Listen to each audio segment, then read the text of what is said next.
হ্যাঁ, আসসালামু আলাইকুম। এই ভিডিওটা শুধুমাত্র এইচএসসি 24 ও 25 জন্য, যারা সামনে অ্যাডমিশন করবেন। আমাকে লাস্ট কিছুদিন ধরে অনেকেই প্রশ্ন করেন, ভাই আমাদের ব্যাচ সেকেন্ড টাইম শুরু করছেন কিনা? আমাদের সেকেন্ড টাইম অলরেডি ক্লাস চলমান। আর একটা বিষয়, অরবিটের ক্লাসগুলো কিভাবে হবে? আমাদের প্রতি বছরই আমরা 10% করে সার্ভিস বাড়াই। আমাদের প্রথম থেকে এখন অবধি প্রতিবারের অভিযোগগুলো আমরা স্টুডেন্টের শুনে থাকি। অর্থাৎ আমাদের এবার সপ্তাহে 7 দিনই ক্লাস থাকবে। গতবার আমাদের মাসে 24টা থেকে 26টা ক্লাস ছিল, এবার আরো বেশি ক্লাস থাকবে। অর্থাৎ আমরা এই টাইমের মধ্যে যে বিষয়গুলো করব সেটা হলো সায়েন্সের যা biology, chemistry, physics, math, Bangla, English. আমি এখানে একটা বিষয় ইনক্লুড করতে যাচ্ছি। যারা বিভাগ পরিবর্তন দিয়ে পরীক্ষা দিতে চান, বিশেষ করে সায়েন্স থেকে বাংলা ইংরেজি এবং জিকে ইত্যাদি দাগিয়ে পরীক্ষা দিতে চান, তারাও এই সুযোগটা চাইলে কাজে লাগাইতে পারবেন।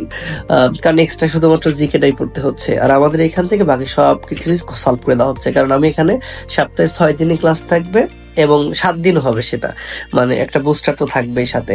মানে অরবিটে প্রতিদিনই ক্লাস, প্রতিদিনই পরীক্ষা, আর সাপ্তাহিক বুস্টার টেস্ট থাকবেই। একটু ক্লিয়ার করি যারা একটু জানতে চান। ধরেন আজকে প্রথম 6টা দিন, ফার্স্ট টাইমের ক্ষেত্রে বলতেছি, প্রথম 6টা দিন যে ক্লাস হবে, তাহলে এই 6টা দিনে কি হবে? ক্লাস তো হবে, তার আগে পরীক্ষা হয়ে যাবে। আর এই পরীক্ষাটা সাধারণত আমরা নেই মেমোরি টেস্ট, কারণ ওই সময় তার পড়ানো হয় না। এখন ওই 6টা দিন যে পড়ানো হইলো, পরের সপ্তাহে ওই 6টা টপিক্সের উপরই পরীক্ষা হবে। 6টা ভিন্ন ভিন্ন চ্যাপ্টারের উপর 6টা টপিক্সের উপর পরীক্ষা হবে। এবং ওই দিনকে যে ক্লাস টিচার থাকবে সেই তো পড়ানো হয়েছে, সুতরাং সেই থাকবে, তাহলে তার তো প্রশ্ন সলভ করে দিতে প্রবলেম হবে না। কিন্তু অন্যান্য কোচিং এ যেটা হয়, ক্লাস টিচার একজন পড়ায়, অন্যজন চলে আসে, এই কারণে সে সলভ করে দিতে পারে না, মানে সে টিচার আর থাকে না। আর সবচেয়ে প্রবলেমের জায়গা হলো বাংলাদেশের যে নামি দামি কোচিং গুলো যেগুলো থাকে, সেইগুলোতে ওরা শুধু ফিজিক্স, কেমিস্ট্রি, বায়োলজি, ম্যাথ নেয়। এবং এই বিষয়টা আমি একটু ক্লিয়ার করে রাখি যে আমাদের এখান থেকে যারা এবার ঢাকা ইউনিভার্সিটি চান্স পেলো সায়েন্স থেকে, তারা কিন্তু তাদের মধ্যে 1-2 জন আছে যারা শুধুমাত্র বাংলা জায়গায় চান্স পেয়েছে। সুতরাং আপনি যেখানে কোচিং করবেন সেখানে বাংলা গিয়ে সে যদি টপ ভালো জায়গায় চান্স পেতে পারে, কিন্তু ওই কোচিং এ যদি বাংলা না থাকে তাহলে আপনি কিভাবে দেখাবেন? আর আমাদের এখানে আমরা একটা স্টুডেন্টের চান্স পাওয়ার জন্য যা যা করণীয় থাকে তাই করি, এবং একটা স্টুডেন্টের যে অভিযোগ বা পরামর্শ সেগুলো সাদরে গ্রহণ করি।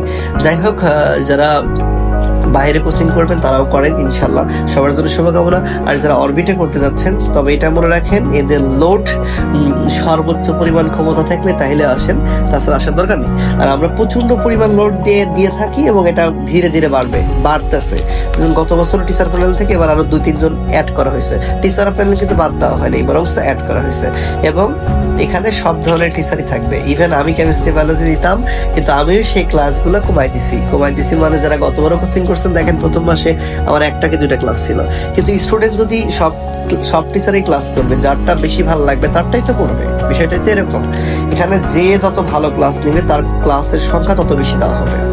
সেটা হতে পারে আসাদ নিলয় সহ আদার্স XYZ টিচার।